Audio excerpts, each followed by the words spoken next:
네, 경제 시그널 조현선입니다. 이번 주 시장 다른 수식어 필요 없이 롤러코스터였습니다.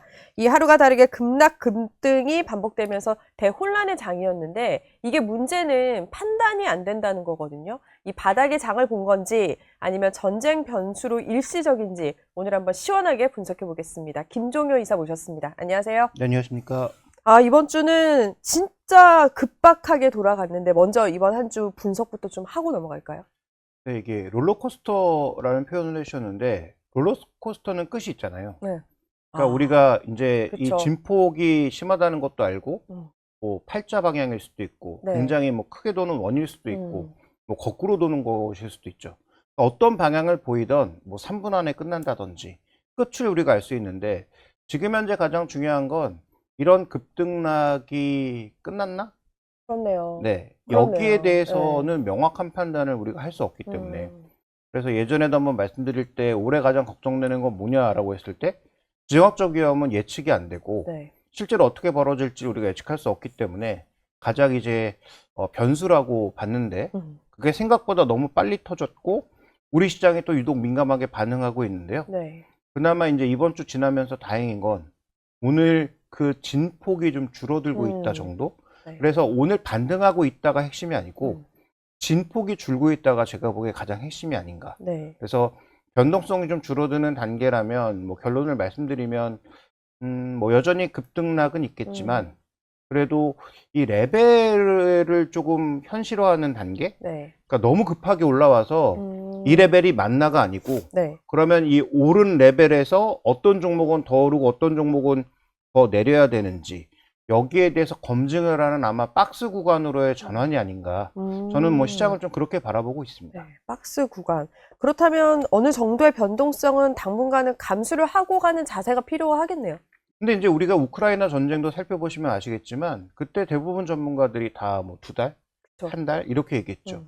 전쟁은 4년을 끌고 있어요. 네. 근데 어느 순간에 정점을 지나게 되면 이 악재를 느끼는 강도도 줄어들 수 있습니다. 그런데 아직 이 악재가 터지는 방향이 어느 쪽으로 갈지를 우리 명확하게 몰라요. 예를 들어서 물가가 올라가는 단계로 가고 유가가 예를 들어서 80달러 넘어서 90달러로 가고 네. 물가가 다시 올라가기 시작하고 연준의 타이트한 정책으로 돌아서는 구도로 간다면 생각보다 우리 시장의 전체적인 경로를 다 바꿀 수도 있죠. 그러니까 일단 전쟁 기간이 생각보다 짧아야 된다라는 게 가장 기본 전제고 네. 만약에 늘어진다면 전쟁이 뭐 이라크 전쟁처럼 그렇게 그 우크라이나 전쟁처럼 길게 가면 안 되겠지만 네. 만약에 그렇게 길게 간다면 이 전쟁에 대해서 우리가 느끼는 그 위험 강도가 어디서부터 영향을 덜 받기 시작하는지를 판단하기 이전까지는 우리가 시장에 너무 공격적으로 대응하기는 좀 어렵다. 그 다음에 웬만한 기업들의 주가가 이제는 더 이상 싸지 않다라는 것도 우리가 분명히 염두에 두면서 접근을 해야 될 것 같습니다. 근데 또 하나 또 다른 부분이 코스닥은 오늘 그 급등이 좀 있었잖아요. 이거는 어떻게 해석을 해야 되는 거예요? 네, 코스닥은 정책 기대와 스마트머니 두 가지로 연결할 수 있는데요. 지금 일단 정책 자금이 들어온다라고 했는데 아무것도 들어온 게 없어요. 그래서 뭐 이 시장 상승을 조금 불편하게 바라보시는 분들은 네. 다 정부가 끌어온 거 아니냐. 맞죠? 정부의 정책 일부 끌어온 거 맞지만 네. 본질은 삼성전자, 하이닉스의 이익 상승이에요. 네. 그래서 정부의 기여도가 있지만 제가 보기엔 뭐 아무리 많이 기여했어도 한 20%? 정말 많이 기여했다고 치면 30% 정도고 7, 80%는 기업이익의 폭증이 이 시장의 상승에 기여했다고 봐야 되는데 이건 바뀌는 건 아닙니다. 네. 그래서 그렇게 보면 지금의 상승은 충분히 코스피 시장은 용인 가능한데 상대적으로 덜 올랐던 코스닥 시장에 대해서 정책적인 배려가 들어온다라는 거죠. 구체적으로 지금 언급이 나오고 있는 건 뭐 종목들까지 언급되기 시작하면서 코스닥 액티브 ETF가 들어온다라고 해요. 네. 그러면 유가증권 시장이 2월 달까지 한없이 강했던 이유도 시장에 뭐 조방원이 됐든 뭐 자동차가 됐든 뭐 바이오가 됐든 아니면 뭐 반도체가 됐든 이런 종목에 끊임없이 투자하는 ETF가 미친 듯이 들어오면서 시장을 끌고 온 거거든요. 지금 뒤늦게 코스닥에 이 상황이 나타나고 있다.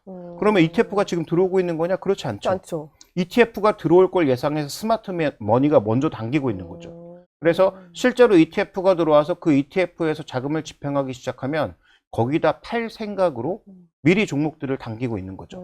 그 음. 다음에 이제 어떤 종목들이 담길 거라는 걸 대충 예상을 하고 있잖아요. 뭐 바이오도 있을 바이오, 거고 네. 시가총액 상위 종목군들 몇 개를 포함해서 반도체 소부장들이 대거 담길 거라는 걸 이미 예상하고 있으니까 네.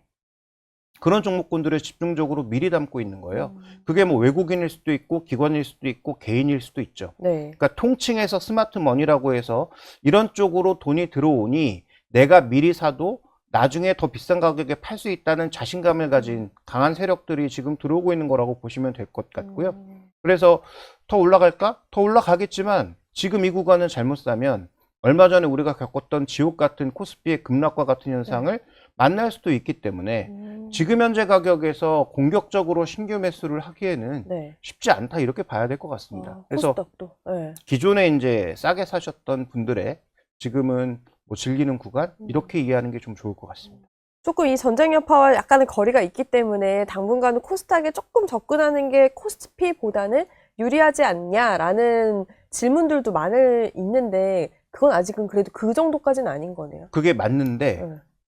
그 기간이 아주 짧을 수도 있고 그다음에 생각보다 좀 길어질 수도 있는데 중요한 건 지금의 이 가격에 투자하는 것은 리스크를 생각보다 굉장히 많이 지고 투자하는 거예요. 그렇죠. 그러니까 지금 반도체 빅2는 실적을 얼마로 보느냐에 따라서 네. 여전히 PR이 5배일 수도 있고 7배일 수도 있습니다. 근데 5배, 7배는 그 종목군들의 평균 PR 수준보다 낮거나 아무리 높게 봐도 그 수준 정도예요. 그러면 여기는 우리가 예상했던 이익만 나오면 현재 주가 상승이 굉장히 많이 나타났다고 하더라도 네. 비싸다고 보기가 어렵죠.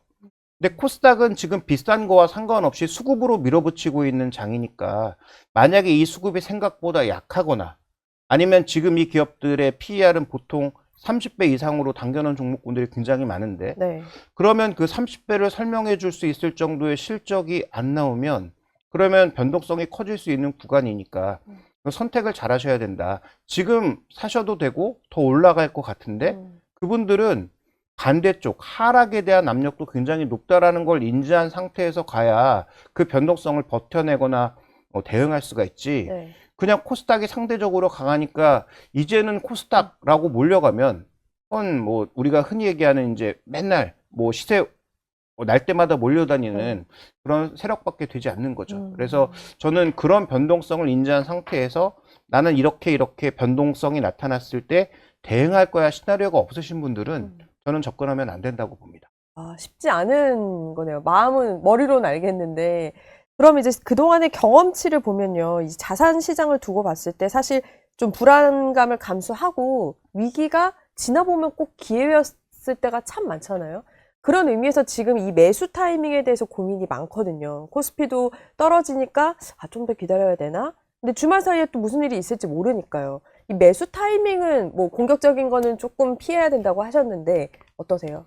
그러니까 지금부터 저는 전략의 핵심은 일정한 비중의 현금을 계속 유지하는 게 전략의 핵심이라고 봐요. 현금. 네. 왜냐하면 시장이 어떤 식으로 변할지 알 수 없기 때문에 그래서 뭐 전 시간도 그렇고 전전 시간도 항상 20% 정도의 현금을 말씀드렸는데 네. 저는 지금부터는 조금 더 늘리고 싶어요. 한 30% 정도까지는 항상 시장이 더 올라가던 급락을 하던 네. 유지해야 되지 않을까.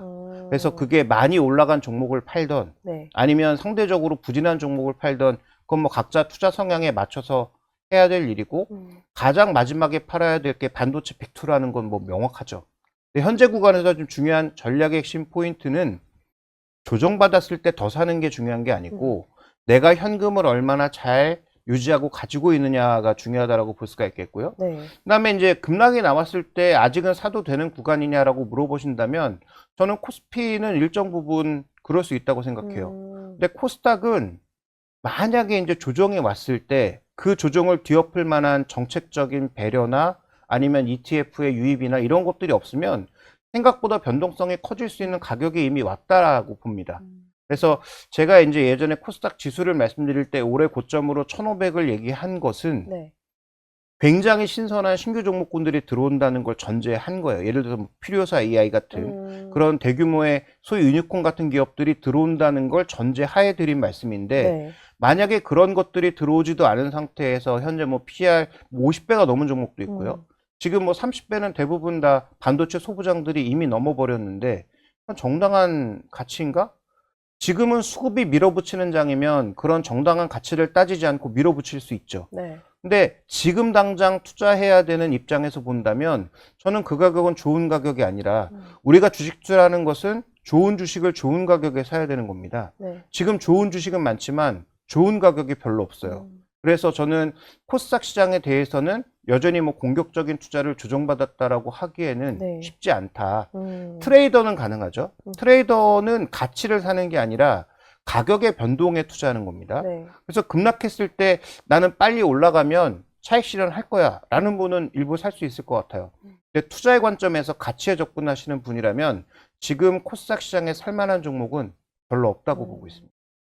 좋은 주식은 많은데 좋은 가격은 없다. 이 명언인 것 같은데 이게 좀 종목별로 좀 보려고 해요. 전쟁이나 뭐 지정학적 리스크가 있으면 전통적으로 움직이는 이제 업종이 있잖아요. 어떤 사안이든 양면은 있으니까 뭐 방산, 정유주가 있을 테고 방공 체계가 어쨌든 중요시 되면서 지금 이라크나 이런 데서 우리나라 거를 지금 도입했다는 거잖아요. 그리고 추가로 또 더 발주할 가능성이 거론되면서 요 전쟁 기간에 요 종목은 계속 좀 지켜보고 있어도 되는 걸까요?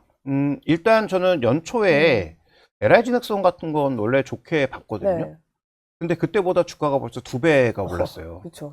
그러면 지금 가격은 좋은 가격이냐를 따졌을 때 뭐 가격 따지면 언제 주식 투자해서 돈 벌겠냐라고 하시는 분도 있겠지만 저는 말씀드렸다시피 좋은 종목이고 앞으로도 잘 될 것 같지만 좋은 가격이 아니면 네. 사면 안 된다고 생각해요. 그래서 방산주가 앞으로 잘 될 거냐? 잘 네. 되겠죠. 근데 그 서사를 이미 반영하고 있어요. 그러면 여기서 우리가 봐야 될 포인트는 네. 지금 가격이 많이 오른 것도 있지만 네. 아까 언급드렸던 것처럼 답이 없는 질문이기는 한데 네. 전쟁이 어디까지 가지? 라고 하는 것. 두 번째로는 지금 이 주가 상승의 가장 근거에는 이미 벌써 중동이나 다른 지역에서 대거 수주할 거라는 전제를 깔고 가고 있는 겁니다. 네. 근데 예를 들어서 전쟁이 생각보다 빨리 끝나고 이란이 베네수엘라처럼 기존의 신정체제로 가는데 미국과 친한 이스라엘과도 잘 지내는 네. 그런 세력이 들어선다면 그러면 미사일 투자, 방공망 투자를 많이 해야 될 요인이 있을까요? 그렇네요. 상대적으로 줄어들 수 있잖아요. 그쵸. 근데 주가는 먼저 다 올라 버리고 있잖아요. 그러니까 여기서 핵심 종목은 뭐 하나 시스템, 하나 에어로스페이스, LIG 넥슨 세 종목인데 네. 그 세 종목은 지금 좋은 가격에 사서 보유하고 계시다면 스트롱 홀딩, 그러니까 아주 강력 홀딩, 쉽게 팔지 않아야 되는 건 맞습니다. 근데 이렇게 연초보다 이미 2배 가까이 오른 가격에서 과연 신규 베팅을 강하게 해도 되는가에 대해서는 아마 각자의 판단이 다르겠지만 저라면 뭐 쉽게 할 수는 없을 것 같습니다. 고민은 될 것 같아요. 네. 그렇죠. 그리고 이번 사태에서 아주 큰 변수 중에 하나가 이제 호르무즈 해협이에요. 그것 때문에 지금 기름값도 휘발유값도 한국마저도 많이 치솟고 있는데 이게 핵심 통로잖아요. 사실 무시를 못 하는데 뭐 대체로를 쓴다고 해도 일정 우리가 받아온 기간이 있는데 대체로의 경우는 더 걸릴 거고요. 이 리스크, 육가기 리스크는 어떻게 좀 판단하세요? 그러니까 이것도 뭐 결국은 전쟁이 언제 끝날지를 알 수 없고. 맞아요. 사실 답은 없기는 해요. 네, 그렇죠. 그다음에 호르무즈 해협을 이란이 정말로 제대로 통제할 수 있느냐도 우리가 알 수 없죠. 네. 왜냐하면 지금은 뭐 그 일부 화면에 보면 이란의 선박이 그 자율주행 선박 같은 그러니까 네. 원격 조종 선박에 가서 부딪혀서 뭐 사고를 내기도 하고 뭐 미사일을 날린다는 얘기도 있고 실제로 어떻게 뭔가 사태가 벌어졌는지 모르지만 사건 하나만 터지면 보험은 당연히 안 되고 보험이 안 되면 항행을 못 합니다. 네. 그러니까 지금은 거기를 막아놔서 못 가는 게 아니라 혹시라도 사고가 터졌을 때 대응이 안 되니까 보험이 안 되고 보험이 안 되니까 당연히 운행을 할 수가 없고 이런 양상이에요. 미국이 지켜주면 될까? 그것도 제가 보기엔 쉽지 않을 것 같습니다. 그래서 현재 구간에서 우리가 좀 주목해 봐야 될 건 호르무즈 해협과 관련된 이 변수는 결국은 우리는 유가라는 변수를 볼 수밖에 없어요. 네. 유가가 예를 들어서 80달러도 돌파했는데 유가가 80달러 돌파한 것에 의미를 두는 것이 중요한 게 아니라 여기에 한 가지 변수를 더하셔야 됩니다. 어제부터 유가가 급등하기 시작한 건 시작점은 중동에 있는 배 공격이 아니고 중국이 자신들이 만드는 정유 제품의 수출을 전면 금지하면서 중국의 원유 선물이 14% 급등한 게 출발점이었어요. 네. 그러면서 중동의 여러 가지 소식들이 들려오기 시작하고 유가가 오르기 시작하고 오후에 저녁에 이제 뭐 유럽이나 미국에서 더 여러 가지 소식들이 더해지면서 더 오른 거란 말이에요. 그러면 미국의 WTI야 뭐 미국 정부가 무언가 조치를 취해서 누를 수 있겠지만 네. 과연 두바이 유가나 이런 쪽을 누를 수 있냔 말이죠.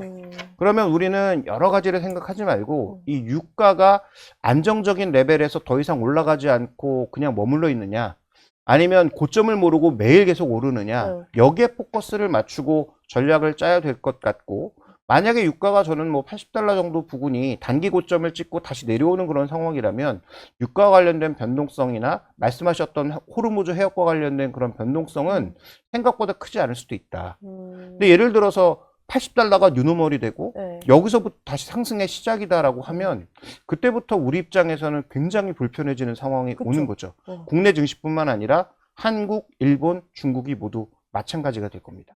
그래서 현재 지금 석유 제품의 공급 빌런이었던 중국의 수출이 안 되는 것이 네. 단기적으로는 정유주들에게 호재가 될지 모르나 뭐 가격이 너무 올라가거나 그렇죠. 아니면 전쟁 기간이 길어지면 이건 뭐 모두에게 악재라는 측면에서 이런 양가적인 투자 전략을 모두 지금은 같이 가져갈 필요가 없다. 그래서 결론이 없어서 굉장히 죄송하기는 하나 이건 어딘가 결론을 내려놓고 답을 미리 정해놓고 투자할 수 없는 부분이라서 유가로 판단할 수밖에 없다. 이렇게 좀 말씀을 드려야 될 것 같습니다. 지금은 그런 상황이기도 하고요. 그렇죠.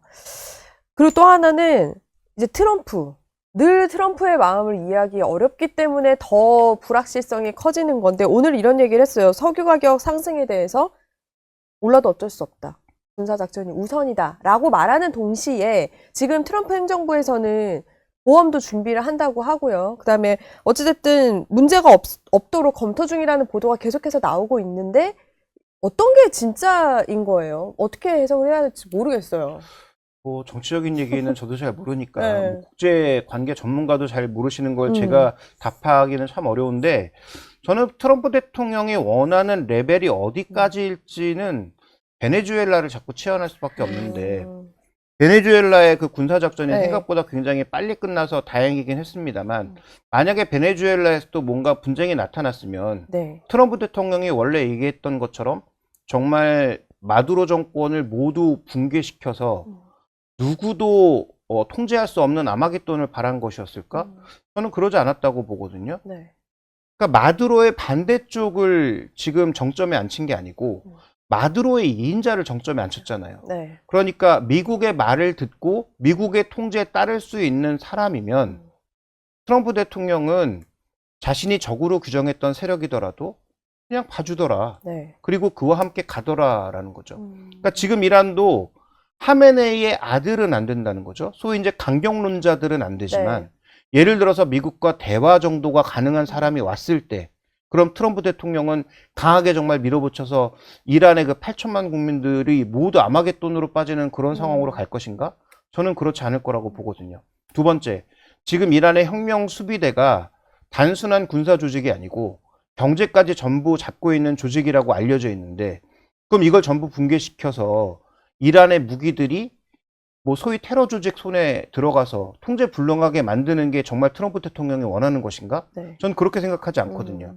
그렇게 본다면은 지금 트럼프 대통령이 여전히 말은 강하게 하고 있지만 트럼프 대통령이 원하는 이란의 레벨은 이스라엘과는 조금 다르게 이스라엘은 정말로 모두 싹 없애버리고 싶겠지만 아마도 미국은 통제 가능한 지배 세력이 생기면 아마 거기서 전쟁의 끝이 나오지 않을까라고 저는 보고 있고 그런 관점에서 지금 말씀해 주셨던 여러 가지 우려를 너무 높게 보기보단 그 정도 레벨에 맞춰서 생각하는 게 좀 맞지 않나. 그래서 지금 뭐 조율하고 있다, 뭐 협상하고 있다라고 하는데 서로 또 아니라고 다음날 발표하고 이런 것들이 계속 반복되고 있잖아요.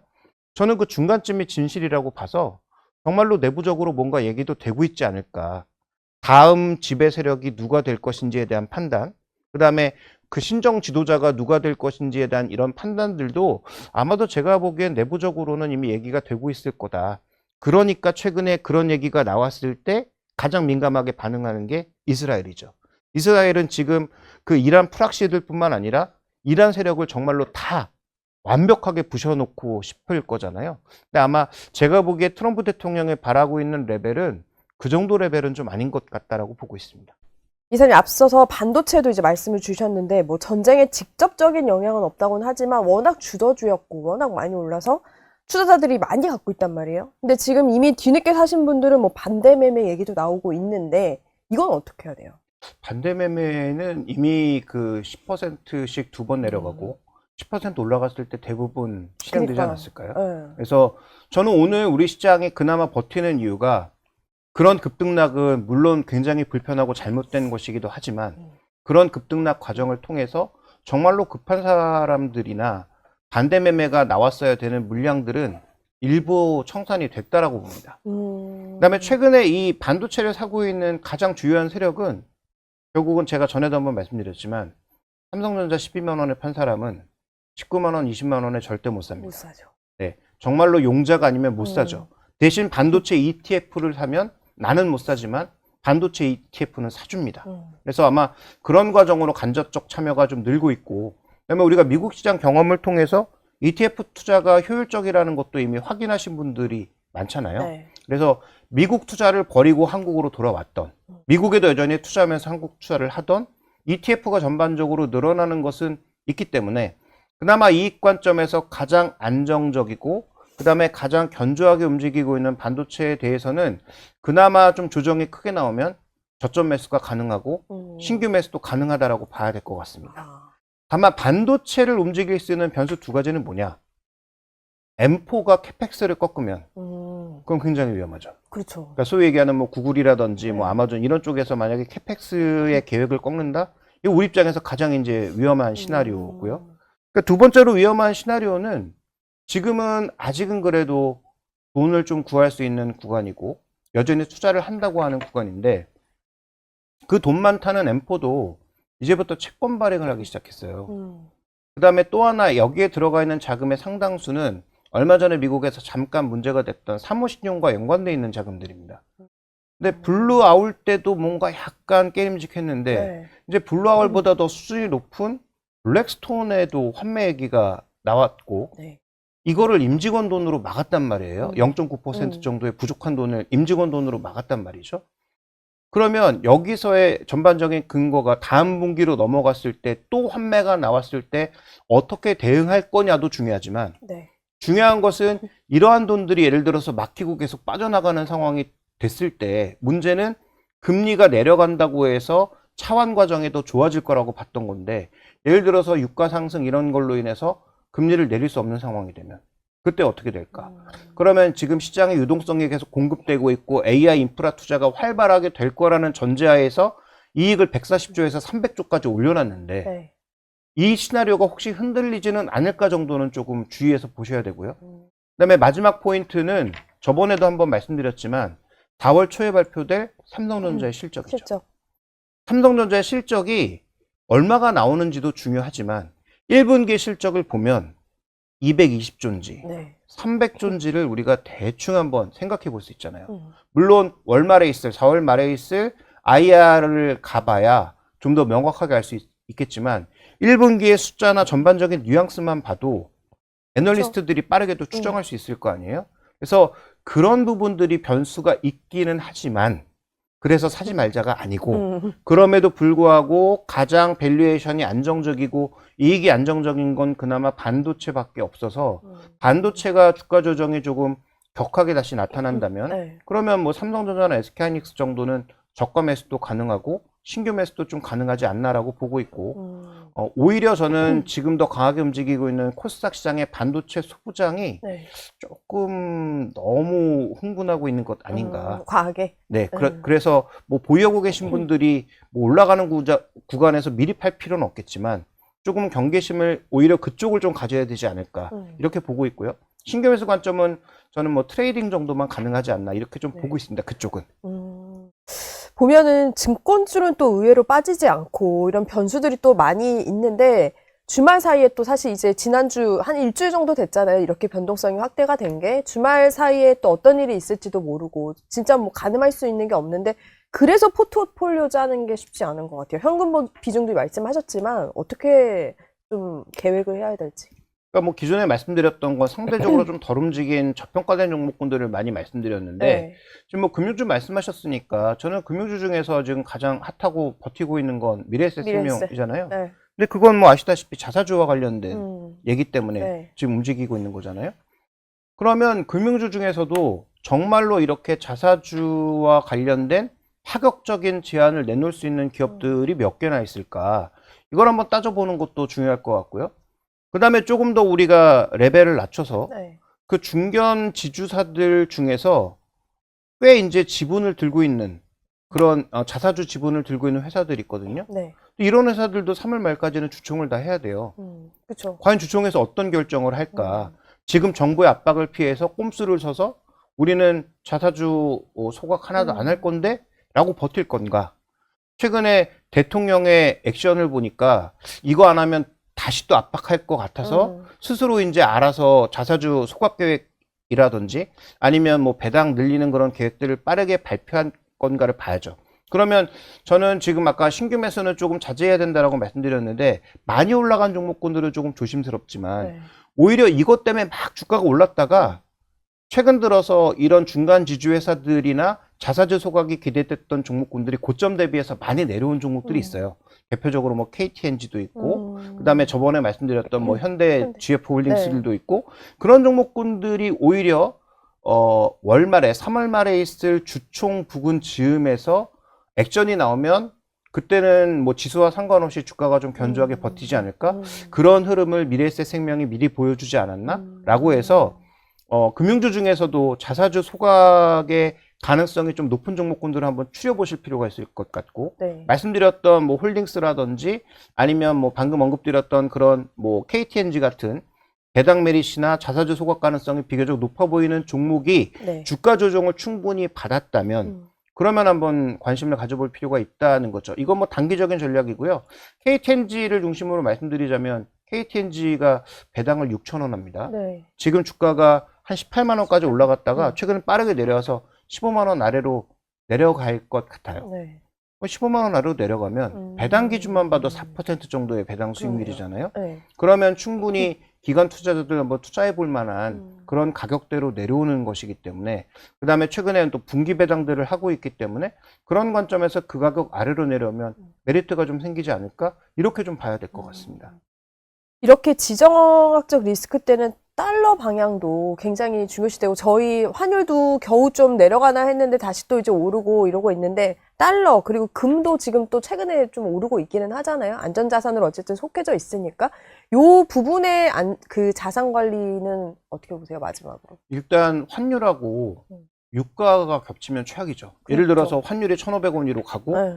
유가가 예를 들어서 80달러 위에 안착한다? 그걸 걱정하고 있는 네, 거잖아요. 우리 입장에서는 정말 최악이고 그 시나리오는 제가 아까 말씀드렸던 여러 가지 시나리오 중에 상당 부분을 바꿀 수도 있습니다. 근데 아직 저는 뭐 그렇게 갈 거라고 보진 않기 때문에 네. 뭐 그런 시나리오는 제시하지 않고 있는데, 그걸 만약에 제외하고 단순하게 뭐 금이라든지 이런 쪽에 투자 비중을 본다면 저는 많이 늘려놓을 필요는 없을 것 같아요. 왜냐하면 전쟁이 빨리 끝나면 그쪽으로 집중하고 있던 게 오히려 그렇겠죠. 장애 요소가 되니까 지금은 오히려 현금이 조금 있어야 상황 변화에 따라서 능동적으로 움직일 수가 있다.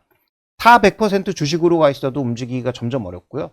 다 또 주식은 별로 없고 현금만 있어도 움직이기가 더 어렵습니다. 그래서 지금 뭐 대체 자산 쪽, 뭐 금이라든지 뭐 디지털 자산 이런 쪽으로 너무 비중을 늘려놓으시는 것도 저는 뭐 위험성이라고 보고 있기 때문에 지금은 적절한 현금 비중이 가장 중요한 포인트가 아닌가라고 보고 있고, 금도 제가 보기엔 뭐 네. 그렇게 많이 늘리는 건 좋은 투자는 아닌 것 같습니다.